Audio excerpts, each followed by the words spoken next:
Laipni lūdzam MyFitness podkāstā bez svariem. Es esmu privātais treneris Kārlis Mardisāns, un uz šodienas sarunu es uzaicināju privāto treneri un fizioterapeitu Ventu Hugo Liepnieku. Šodienas sarunā tu uzzināsi par vislabākajiem veidiem, kā tu vari atjaunoties pēc treniņa, jo bieži vien tu vari iegādāties daudz un dažādus rīkus, masāžas, pistoles un citus elementus, bet kā tos lietot un kad, to tu uzzināsi šodienas epizodē. Čau, Vent! Čau. Liels paldies, ka atnāci.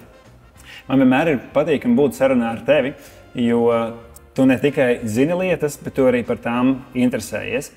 Un es esmu treneris, bet tu sāki kā treneris, un tu šobrīd turpini interesēties un arī mācīties un arī strādā fizioterapijas nozarē. Man tas patīk, jo, manuprāt, tu brīnišķīgi izzini cilvēku ķermeni dziļāk nekā ierastais treneris. Bet tu joprojām esi treneris un tu strādā cilvēkiem, nevis ar problēmām un diagnozēm.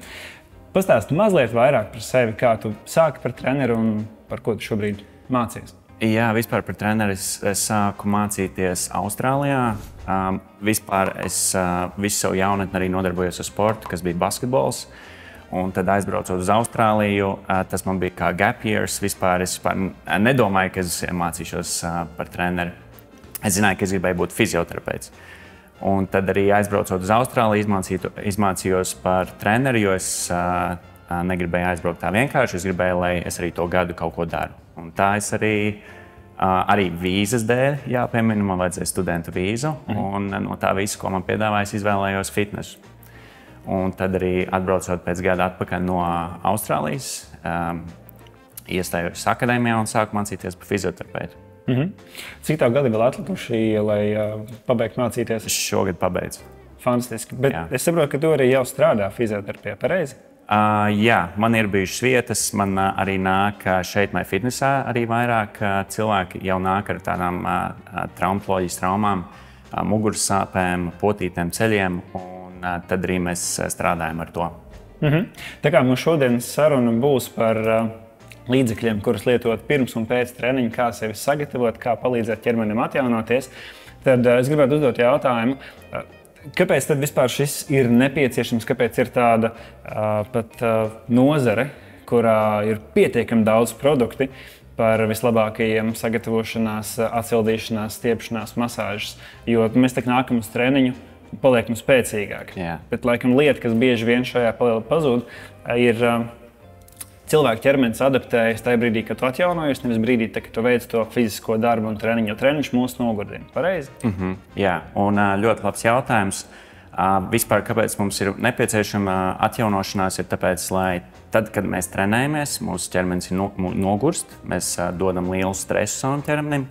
Mums veidojas arī muskuļos mikrotraumas, kuras mums ir jāatjauno pēc tam, lai tie mūsu audi ir atjaunojušies un gatavi nākamajai dienai. Tad arī, lai neveidotos nekādas pārslodzes traumas, tas var būt skaitā ar dažādiem saišu un muskuļu traumām, hondropātijām, arī stresa lūzumiem un arī var pat būt locītavu iekaisumu. Tad arī, tā kā mēs trenējamies, mēs patērējam daudz glikogēna rezerves, kas ir mūsu ķermenī, kas ir mūsu muskuļos. Un, lai tās arī atjaunotu, mums ir nepieciešams atpūsties. Un, protams, arī tas palīdzēs vairāk no uzturu viedokļa, par kuru arī mēs parunāsim vēlāk. Un vēl viena lieta, ko man gribētos pieminēt, ir vispār sevis pašu labsajūta, kad atpūta dot tev spēku nākamajai dienai, nākamajam treniņam. Ļoti daudz sporta speciālisti runā par to, ka sportojot mums izdalās ļoti daudz laimes hormonu, bet neviens īsti nerunā par stresa hormoniem. Un ir arī daudz tehnikas dažādas, kuras var pielietot arī uzreiz pēc treniņa, lai šos stresa hormonus jau pēc treniņa samazinātu. Pēc tā, ko tu minēji, es izšķīru 3 dažādas lietas, kas mums ir jāņem vērā. Pirmais ir, ka treniņa laikā muskulī veidojas mikrotraumas, bet pats vārds skan tā biedējoši. Es aizēju uz treniņu, es daru visu labāko, bet tas man nodara traumas. Un te ir ļoti būtiski akcentēt, ka tas ir ok, tu ierodies treniņā ar apzinātu mērķi, radīt sev tās mazās mikrotraumas, jo tas rada nepieciešamību muskulim atjaunoties, viņš paliks izturīgāks, paliks ātrāks, labāk saikne veidojās smadzenēm ar muskuli, koordinējot to. Tāpēc tas ir nepieciešams. Kaut arī pats vārds pēc definīcijas ir trauma. Tāpēc laikam ir tā lielā būtiskā lieta, ka ir svarīgi trenēties, radīt tā mikrotrauma, bet nesatraumēt sevi. Tad slodze, nevis pārslodze. Tieši tā, jā. Tu minēji, ka arī var vielmaiņu hormonālo ietekmēt ar recovery instrumentiem. Jā, īstenībā šodien mums arī šeit ir akupunktūru paklaiņš, kas arī guļot uz tā ir pat zinātniskie raksti par to, ka viņš izdala arī endorfīnus, kas arī uzlabo hormonālo darbību. Bet saki, kāpēc nepietiek, piemēram, pabeigt treniņu un pastaipīties, pavēzēt kājas un doties projām? Varbūt, ka pietiek vai kādos gadījumos? Jā, par to statisko staipīšanos arī ir daudz dažādu viedokļu. Man pašam nepatīk dot klientiem staipīšanos, statisko staipīšanos. Jo mums muskuļos ir staipīšanās receptori, un tā kā mēs stiepjamies, statiski noturam pozīciju, šie receptori zaudēs savu to darbību, ko viņi dara pēc tam, attiecīgi pat var padarīt muskuļus vājākus. Man ļoti patīk klientiem pēc treniņa dot rulēšanos, kas ir ar masāžu rulli. Šādi, ja? Jā, tieši šo. Un ar viņu var iziet pilnībā visu ķermeni. Man viņš patīk, jo viņš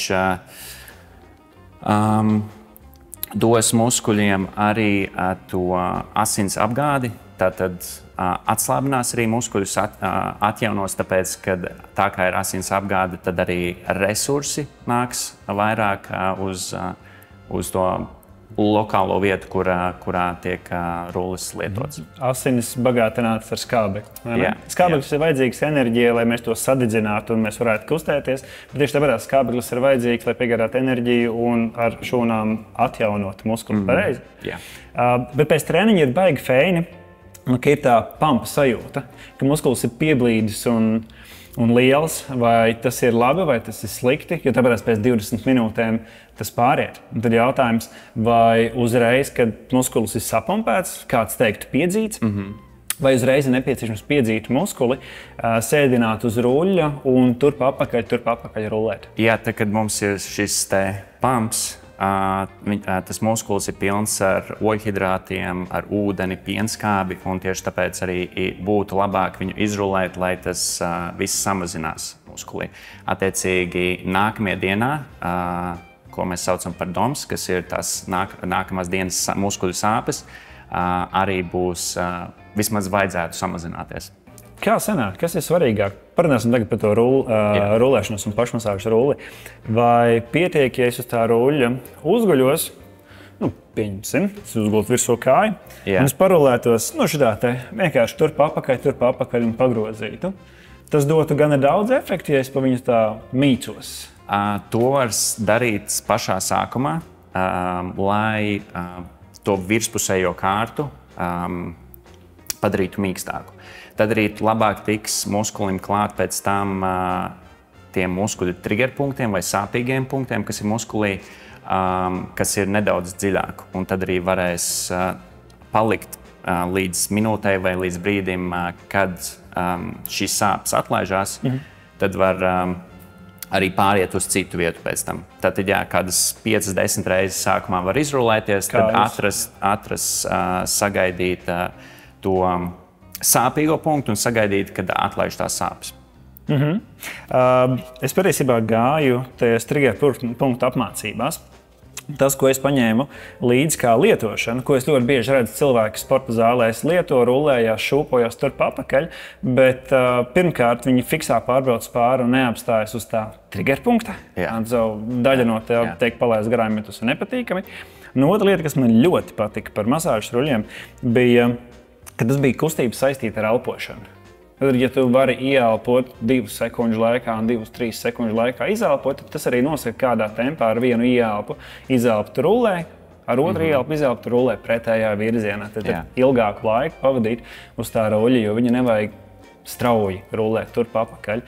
Un Tas ir brīnišķīgs veids, kā atrast to sāpīgo punktu. Piemēram, viņa sēderi, vai tas rullis vai bumbiņa spiež to trigger punktu, savilkt to mezglu. Un tad mēģināt atslābt. Jo saspringt ar sāpīgu muskuli un sasprindzināt un tā kā mietam ar muskuli rulēt rulli, visticamāk nebūs nekāda jēga. Ruļu lietošanai svarīgi, ka muskulim jābūt atslābinātam pareizi.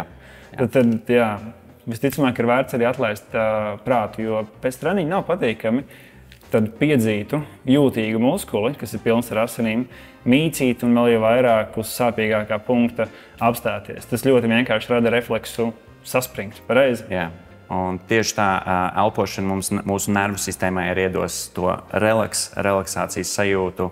Mūsu muskuļi atslābināsies, mēs paši atslābināsimies, un tad arī būs labāks efekts no tā paša ruļa. Jā, jo dažkārt baigi fēni pateikt, taču ko tu tur trako, vienkārši atslābst. Manuprāt, tas pranamediko, vai kā tu teici, akupunktūras paklājiņš. Akupunktūras paklājiņš, jā. Brīnišķīgi var iemācīt spēju atslābt. Jo man pašam ir mājās, man viņš ir palīdzējis ar muguras sāpēm. Ik pa laikam man ir spazma mugurā, viņa savelk un tur uz vairākām dienām. Un dažkārt ir grūti aiziet naktī gulēt, jo apgulies gultā, grib atslābt, bet mugura velk. Viņa muguras laika paliek tonusā. Un apguļoties uz šiem asajiem lotusiņiem, es parasti lieku gultā uz matriču un apguļos virsū ar pliku ādu, jo tad tik ļoti nespiež kaulos. Yeah. Un ir viens veids, kā atslābt. Jo, ja es pretojos, tad es jūtu visu laikā tie asumi, man durās mugurā, un es esmu saspriņas un sasvīdis. Tieši tā. Bet, ja atlaiž vienkārši prātu, liekas, ok, fine, viņa neizdursies man cauri, man vērts atslābt, tajā brīdī es nejūtu vispār to lotusu, tos dūrienus. Un pēc īsa mirkļa, man liekas, viss man mugura ir atslābus. Tad viņš brīnišķīgi ieliek situācijā, kur ir jāatslābina prāts. Vai tu vari vairāk pastāstīt par šiem te akupunktūras paklājiņiem? Jā, tad, kad mēs mierīgi, bet sāpīgi uzguļamies virsū ar muguru, īstenībā var arī ar pēdām kāpt virsū uz viņām. Pēc austrumu medicīnas, ja mēs skatāmies uz pēdas, ir ļoti daudz dažādi orgānu punkti, un tur mums ir arī nervu gali. Tas arī ir viens no veidiem, kā var darīt, ja nevar nogulties ar muguru virsū. Bet uzguļoties, uzkāpjot virsū, atkal mēs dodam šo signālu centrālajai nervu sistēmai, ka tur ir sāpes, tur ir spiediens, lai sūta tos resursus, kas ir arī asinis, uz to sāpīgo vietu. Un tad arī šī vieta uzsilst. Teorētiski jau liekas, ka varbūt šie lotus ziedi netiek līdz muskulim, bet ir tas, ka viņi īsti netiek līdz muskulim, bet tā kā viņi ir ļoti iedurušies ādā, un tas dod to signālu, lai asinis sāk plūst uz to ādu, viņi arī apludinās mūsu muskuļus, jo viss arī uzsils apkārt. Un tur, protams, nāk līdzīgi, kā tu iepriekš minēji arī ar rulli, kopā tam asinīm tiks piegādāts skābeklis. Tieši tā, jā. Tad, ja ir kāda pēc traumas vai akūta problēma, un ja ir iespējams apgulties lotusiem, tad visticamāk viņš palīdzēs atjaunoties labāk. Nevar apgalvot, ka ātrāk, bet tas būs jūtami, vai ne? Par šo arī esmu lasījis, ka bija pētījums, kur 30 dienu laikā pētīja, kad šajā pētījumā 30 dienu laikā sievietēm uzlabojās arī hroniskas muguras sāpes. Mazinājās, ja tas sanāk? Jā. Mazinājās sāpes, un tad ir viņas gulēja katru dienu pa dažām minūtēm, un tas tā palīdzēja. Tad atkal mēs nonākam pie viena no stūrakmeņiem. Regularitāte ir svarīga visā, ko dari. Tieši tā. Un vēlamies, lai tu dari pozitīvās un labās lietas, nevis negatīvās. Pastāsti, vai gulēšana uz šī paša paklāja, vai tas varētu palīdzēt arī prātam, nervu sistēmai, jo tu pieminēji to atslābšanas faktoru? Jā, uzguļoties mums ir jāelpo. Mēs varam veikt tādu kā meditāciju arī, apguļoties, varam aiztaisīt acis, un mēģināt dziļi ieelpot, dziļi izelpot, nomierināt gan savu prātu, gan savu ķermeni. Vai tas ir ok, ja pirmajā brīdī uzguļoties uz asumiem un pirmās 2 vai 4 ieelpas es taisu, un man liekas, man krūtis spiež un es vispār pat nevaru ieelpt, bet man šeit speciālists teica, atslābinies. Jā, es pat pēc savas pieredzes varu teikt, ka tas ir normāli, ka sākumā ir tas jāizdzīvo nedaudz cauri tajām sāpēm. Varbūt tagad mēs daudz runājam par sāpēm, bet tas kādam varbūt tas sāpju līmenis arī ir, slieksnis ir citādāks. Varbūt, es esmu jutīgāks pret šo paklājiņu, bet tas ir normāli apguļoties sākumā, ka izjutīs tādas sāpes un būs savilkums, bet ar to elpošanu mēs arī mēģinām atslābināties. Cik daudz laika vajag nervu sistēmai, lai uz šādu triggeri, kas ir asumi laukumā pa visu muguru vai kaklu, jo tiem prānoteko viņiem ir arī spilventiņi sprandai, kas, manuprāt, brīnišķīgi var palīdzēt ar to apasiņošanu, jo daudziem cilvēkiem savilktā spranda, galvas kausa apasiņošana bieži vien, galvas daļas apasiņošana ir problemātiska. Un tad tas var palīdzēt, bet cik ilgi tam diskomfortam ciesties? 30 sekundes, 2 minūtes? Kurš ir brīdis, kad liekas? Tas būs ļoti personīgi, man jāsaka.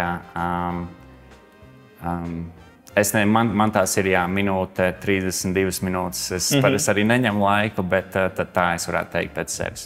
Jā, mana pieredze arī ir, ka tās ir 2 minūtes, un es cilvēkiem šo iesakot, lietot, saku, tev ir jāatslābst 2 minūšu laikā. Ja tu 2 minūšu laikā nevar atslābt, visticamāk, tu par kaut ko domā pārāk aktīvi, jo patiesībā viņš ieliek tevi situācijā, kur tev ir jāatslābst. Un vai nu tu pretojies, vai nu tu ļaujies. Un šis ir mirklis, kad tev vajag ļauties. Ja tu pats apgulies paklājiņu, tu zini visus benefitus par to, ka viņi tev palīdzēs apasiņot gan ādu, gan muskuļus.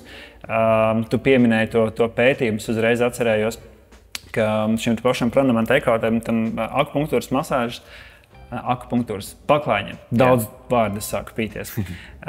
Bija uzlabojumi arī par migrēnām. Samazinājās. Jo migrēnas cēlonis kāds ir?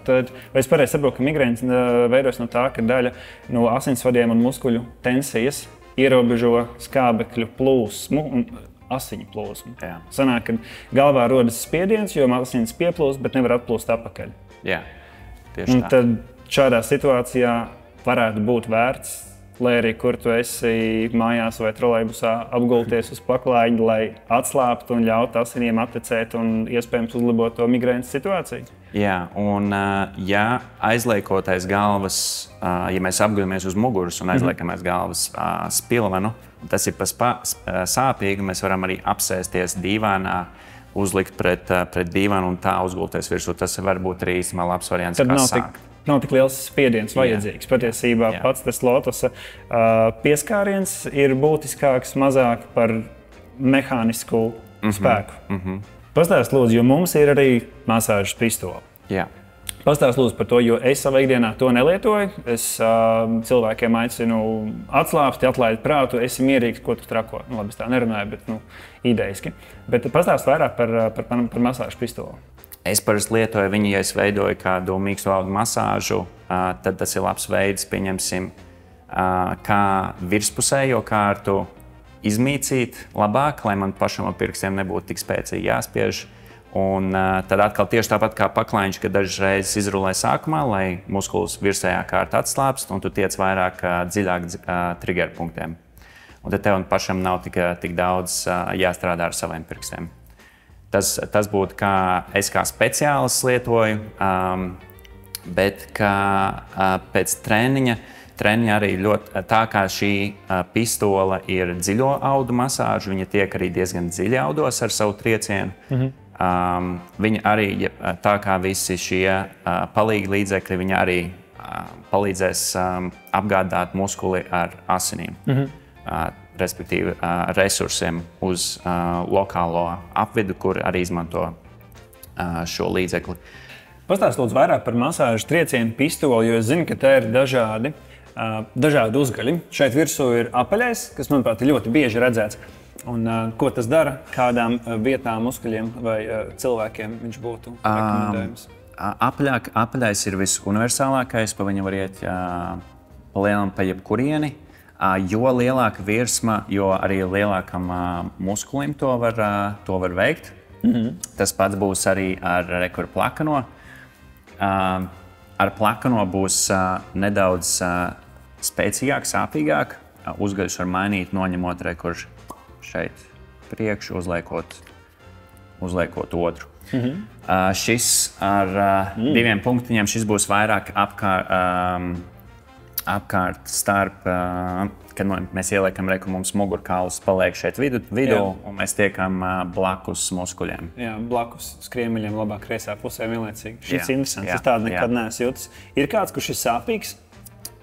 Jo cietāks, asāks viņš būs. Jo es tā kā redzu uzreiz šo, un šis man liekas īsti. Sāpīgāks viņš būs. Šeit mēs uzreiz atkal tiekam, mēs varam sākumā izstrādāt muskuli ar apaļo vai plakano, uzsildīt viņu, lai tā virsējā kārta arī paliek mīkstāka. Un tad maukt iekšā arī ar dziļākiem paņēmieniem. Šis tā kā lode. Jā, šis būs sāpīgāks, bet efektīvāks. Okay. Vai vienmēr vajag visu pēc iespējas efektīvāk? Jo manā paziņu lokā ir cilvēki, kuri maksimāls ienāk uz treniņu, tad līdz brīdim, kad asins garša, un tad vēl reizi. Un tad iespējams tieši tāpēc kāds var pārprast, jo vai es varu sevi satraumēt, ja es pārāk daudz sevi pakļauju triecienu pistolē? Viņas vajag lietot, ja mēs lietojam pirms treniņa, tad 30 sekundes minūtē mums pilnībā pietiks, izejot vienu muskuli cauri. Jā. Ja mēs lietojam pēc treniņa šo pistoli, tad līdz 3 minūtēm arī tas būtu tāds norma. Jā. Optimālais. Okay. Un šeit, manuprāt, visforšākais tas varētu būt maigāks. Viņš izstāsta, ka tāds mīksts un amortizējošs. Jā. Šis ir īpaši jūtīgiem cilvēkiem, jo es sevi atrodu kā ļoti īpaši jūtīgu cilvēku. Jā, viņš būs daudz mīkstāks. Ar viņu arī var sākt, ja ir bail ar šo mašīnu strādāt. Turot to instrumentu tavās rokās, redzot, man jāpaliek no. Bet jā, ja kāds iegādājas šo mašīnu, tad var pamēģināt iziet cauri. Es domāju, ka pastoties, ar kuru uzgalu patiks labāk arī strādāt, ar to visvairāk arī strādās. Jo es, pieņemsim, strādāju tikai ar šiem 2. Jā. Ar apaļo. Un ar to lodes uzgali, Tie būs manējie. Brīnišķīgi. Saki, ja ir trauma, un, piemēram, ir kāds muskulis sāpīgs, vai triecienu pistole ir rekomendējams instruments traumas rehabilitēšanā? Jā, būs ļoti atkarīgs, kas ir par traumu. Es vairāk lietotu šo pistoli, ja būtu muskulis savilkts vai ja ir nepieciešama pēc atslābšanas, muskuļu relaksācijas. Spazma, krampis? Jā. Vai vispār tāds savilkts muskulis pēc treniņa. Ļoti daudz cilvēki ilgstoši trenējoties, mūsu muskuļi arī nedaudz savalkās. Tā kā tas būtu arī labs veids, kā apgādāt ar asinsriti un atslābināt šo muskuli. Vai arī locītavas sāpēm triecienu pistole var palīdzēt, jo cik es zinu, ka locītavas kustina muskuļi un nereti ap celi, te ceļa priekšpusē tieši zem ceļa cilvēks saka, hei, vakar biju skriet, šodien sāp celis, grūti kā pa trepēm, ir stīvums un velka. Vai tas ir brīdis, kad triecienu pistole var palīdzēt? Jā, šeit būs jāpiemina, ka ar testu palīdzību muskuļu spēku, muskuļu garumu testu palīdzību būtu no sākuma jānovērtē, kurš muskulis ir savilkts vai tajā brīdī vājš. Un tad arī būtu, ja tāds muskulis būtu, kas parasti mums ir gūžas fleksoru muskuļu savilkti, kas arī var izstarot šeit līdz celim priekšā sāpes, tad varbūt uz to arī būtu jāizstrādā. Bet tas arī būtu no sākuma jānotestē, nevis uzreiz varbūt jālieto tieši vienam izlasītam, varbūt internetā muskulim, kāpēc ir sāpīgs celis, un tad arī lietot šo mašīnu. Jo man ir paziņa, kurš regulāri ar pistoli izbrauc pa stilbi, tad dodās skriet, jo tad viņš var noskriet kādu brīdi, līdz brīdim, kad sāk atnākt mājās un atkal lieto pistoli. Tas, ko es redzu no malas, feinu, viņam ir instruments, bet viņš skrien tikpat kā 2 reizes ātrāk nekā viņa trenētības līmenis atļauj. Un viņam pagāja vairākas nedēļas, līdz saprata, ka šitas tomēr nepalīdz. Bet viņš ir ļoti spītīgs un apņēmības pilns vīrietis. Viņš neizrādīs nevienu vājības pazīmi. Līdz brīdim, kad viņš vienkārši saprata, ka tā nav vājība, ka tā vienkārši stūrgalvība. Jo skriet ātrāk nekā trenētība ļauj skriet, radīs pārslodzi. Un tas nav masāžas pistoles trūkums muskulī, bet gan vienkārši pārslodzi. Un tā, kad viņš samazināja tempu, viņš, protams, izmantoja pistoli, jo viņam bija mājās pieejama, viņam bija komforts, viņš varēja ātrāk atlaist tās mazliet smagās kājas, bet ar lēnāku skriešanas tempu. Viņam arī maziņās ceļa sāpes, ir pagājis laikam pusotrs gads. Klau, man arī ir neliela problēma. Es pagājušo nedēļu pastaigāju ar kruķiem, un man ir diezgan stīva plauksta. Kad es savelku pirkstu, tad man tā diezgan nepatīkama sajūta. Jā. Vai un kur ar masāžas pistoli pēc šādas sakrampēšanās tu man varētu palīdzēt? Jā, tā kā mums plaukstā arī ir muskuļi, bet pārsvarā šie muskuļi mums ir apakšdelmā, kas mums kustina pirkstus. Te noteikti būs jāstāsta uz apakšdelmu.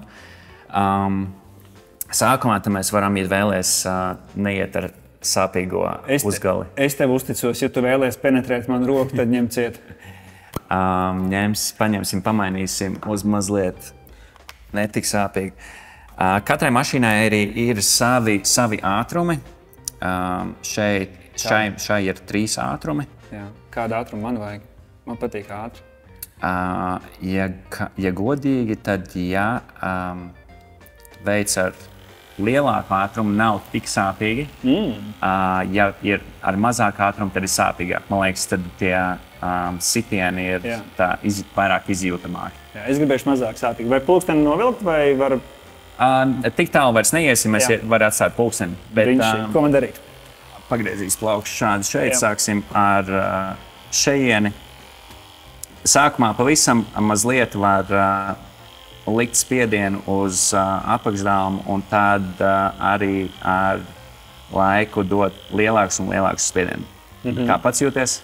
Es gribēju teikt, šis ir uz 3 no 10 diskomforta līmenis. Es jūtu, ka vibrē, bet ir tiešām pieņemami. Jā, un tad var iziet sākumā visam tā cauri. Uzmanīgi jābūt ar šo, jo tur mums sāk parādīties kauli. Tur tajā otrā pusē es jūtu, ka daudz vairāk sāk izstarot uz pirkstiem. Ja šeit sāk trīcēt pirksti. Pirksti nē, bet es jūtu, ka šeit strādājot, liekas, ka šis muskulis iespējams tā varbūt, ka izstaro pat uz to jūtīgo vietu pirkstiem. Jā. Brīnišķīgi. Manuprāt, kas ir fēnākais šādai pistolē, kad, ja spēj aizsniegt, tad vairumā gadiem cilvēki paši to var lietot. Un tas ir tāds ātrāks risinājums, jo pie fizioterapeita pierakstīties uz masāžu dažkārt jāgaida vairākas dienas, bet man gribās, lai es šodien varu, piemēram, turēt kafijas krūzi rokās, nevis nomest zemē. Tad pēc pistoles varētu būt labāk. Un tad kad ir iziets nedaudz, tad var pamēģināt arī stropāku. Es jau paspēju aizmirst, ka šis bija tas maigais, un tagad tu man dos pa īstam. Jāizmēģina, jāapstāsta. Tu izbaudi šo procesu? No tādas treniņas, kā tu man esi arī devis, tad es varu atdot tev atpakaļ tagad. Okay, what goes around comes back around. Jā. Tāpēc vienmēr jābūt uzmanīgam. Kā ir šis uzgals? Patiesībā nav tik traki. Pēc skata viņš izskatījās daudz naidīgāks. Jā, un es tagad tieši cauri, vai tu varēsi pateikt vietu, kur varbūt tev ir sāpīgāks punkts? Jā, noteikti. Laižam.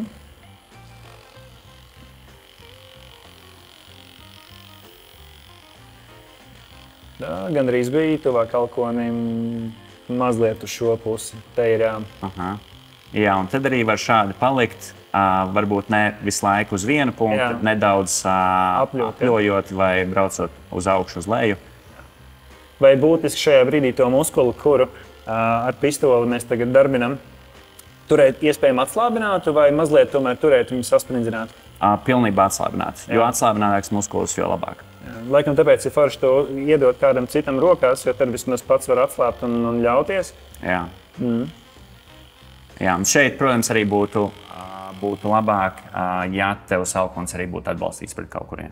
Jā, nolikts uz stabila balsta. Līdzīgi kā masāžas kabinetā neviens nestāv kājās, bet guļ uz kušetes, jo arī ir atbalstīts. Kā šobrīd jūties? Varbūt tagad ir tāda skudriņu sajūta no vibrācijām? Nē, bet es varu pirkstus polocīt tālāk un sajūtu, ka es viņus varu ērtāk savilkt dūrē. Es iepriekš nepamanīju, dienā staigājot uz kruķiem, es pieradu, bet šobrīd es jūtu, ka man pirksti locās daudz brīvāk. Un tas kopā aizņēma pāris minūtes. Brīnišķīgi. Kā tev šķiet, pēc treniņiem, kuras būtu tās visbūtiskākās lietas, kuras cilvēkam pierakstīt un tik tiešām ievērot? Kas dod vislabāko iespēju atjaunoties no treniņiem? Šeit man gribētos bišķiņ iedalīt tos, kas būtu svarīgākais, kas tiešām būtu jādara pirms vai pēc treniņiem, un tad arī tā otra daļa būtu šie palīglīdzekļi. Pirmā lieta, kas abas divas īstenībā lietas ir visiem cilvēkiem ļoti pašsaprotams, bet ne visi to tik precīzi varbūt pielieto, tas būs miegs un arī uzturs. Miegs mums ir ļoti svarīgs, jo miega laikā mēs paši esam atslābinājušies, bet mūsu nervu sistēma strādā, lai atjaunotu mūsu ķermeni.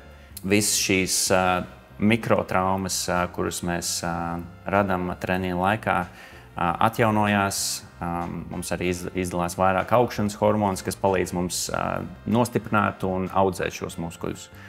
Un tad arī ir uzturs. Uzturs būs svarīgi. Es pieminēju glikogēna rezerves muskuļos, ar ogļhidrātiem mēs atjaunojam tās.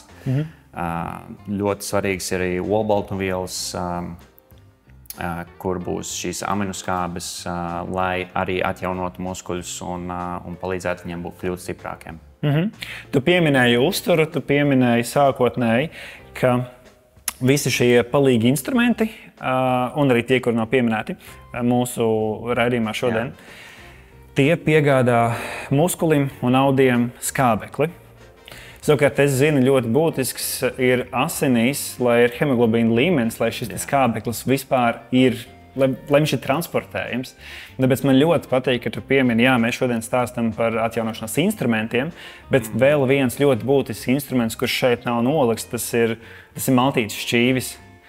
Maltītes šķīvis, kas ir bagātīgs vai vismaz ar pietiekami daudz mikro un makro uzturu vielu daudzumu, lai mēs uzņemtu kaut to pašu dzelzi, lai mūsu asinīs, šūnās šis dzelzs saturs spēja ar skābekli savienoties un nosūtīt tur, kur mēs, piemēram, ar pistoli vai paklājiņu aicinām tam skābeklim ierasties un darīt savu labo lietu. Jā. Un piedevām tas viss vislabāk notiek miegā? Jā, un arī paturpinot par uzturu, ļoti daudziem arī no manas klientūras cilvēkiem liekas, ka tas ir grūti ēst sabalansētu uzturu, teiksim tā. Bet tas vienkārši sākumā ir jātiek ārā no tā pieraduma, kā viņi šobrīd ir ēduši, vai no tā cukuru, kuru visu laiku gribās ēst. Un arī pēc tam, sākot pamazām darot šīs lietas, tas ieiet. Tāpēc arī mēs sakam, ka tas ir kā mūsu nevis kā parastā diēta, ko mēs izmantojam šo brīdi, bet tā ir mūsu ikdiena.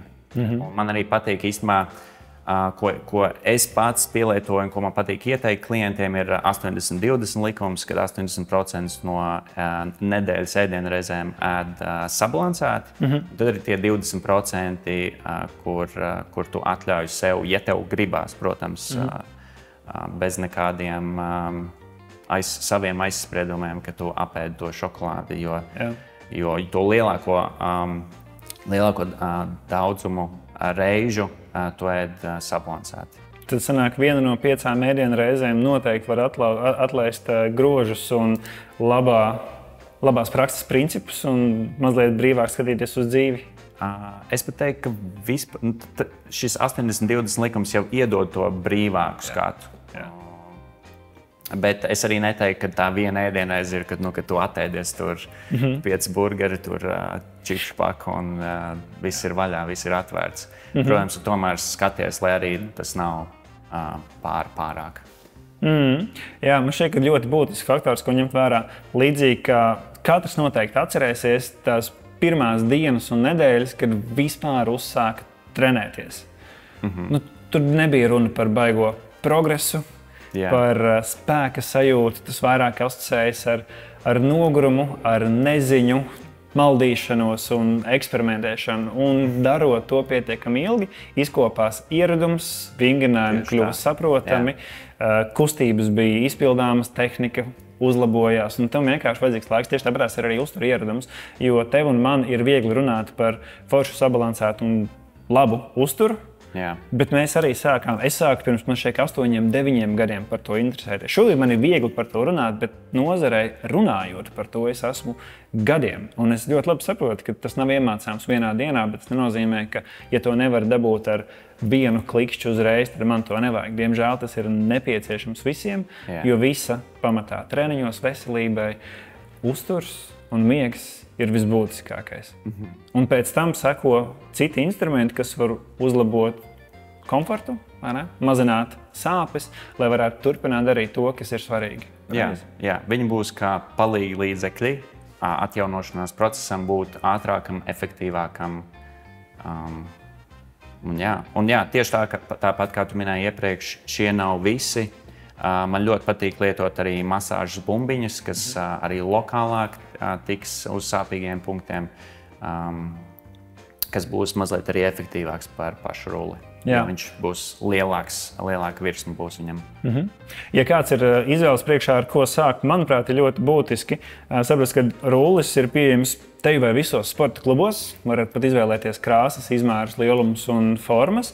Un, manuprāt, nav tik punktuāli, vai viņš ir apaļš, vai viņš ir ar izteiktiem punktiem. Tā ir izvēle, ar ko, kurā vietā tu vēlēsies uzspiest un kur jūties komfortablāk. Bet pati šī elpošanās, elpa, atslābšana mirklī, kad tu to dari, ir būtiskākais. Atslābi ir muskuli, pamasē to. Un rullis, manuprāt, ir arī vislētākais, lai iegādātos mājās. Tas tiesa, jā, bet tas aizņem arī gana daudz laika. Pistole var ietaupīt laiku. Viņi ir mazāka izmērā, viņi var paņemt līdzi sporta somā.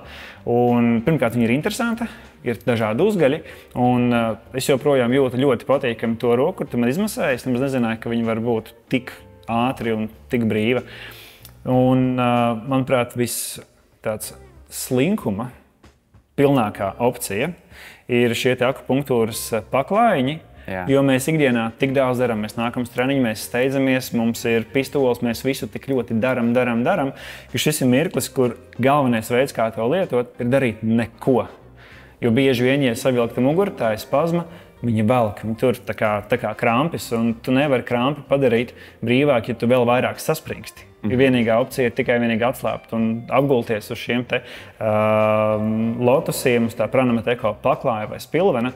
Man pašam ļoti patīk. Tā, kad man ir muguras sāpes, tad, protams, es viņu lietoju daudz biežāk, bet ar laiku muguras sāpes mazinās, un es līdz nākamajai reizē viņu vienkārši atstāju plauktā iemīcītu. Jā, tieši tā. Tad, kad pierod pie paklājiņa, tad var arī apsēsties uz viņu un lasīt kaut ko, var skatīties televizoru. Tā kā tas var būt 2 vienā. Jā. Podkāstu klausītājiem un skatītājiem vēlos atgādināt, ja tev ir MyFitness biedra karte, tad Pranamate Eko paklājiņus tu vari iegādāties lētākā standarta cenā. Un vispār es aicinu, sekojiet līdzi MyFitness aktualitātēm un izaicinājumiem, jo tev ir iespēja gan masāžas pistoli, gan arī paklājiņus laimēt par brīvu. Super, Vent, liels paldies par to, ka ieradies. Manuprāt, mēs šodien brīnišķīgi parunājam par lietām, kuras cilvēki bieži redz, iespējams pat iet garām, un es ceru, klausītāji, ka tas palīdzēs tev vieglāk orientēties un neapmaldīties visos šajos instrumentos. Pieseko MyFitness Latvijas sociālo tīklu kontiem. Un, ja tev ir kādi jautājumi, droši uzdot tos man vai fizioterapeitam Ventam. Mēs uz tiem labprāt atbildēsim. Paldies! Tad kopā sakam atā! Čau!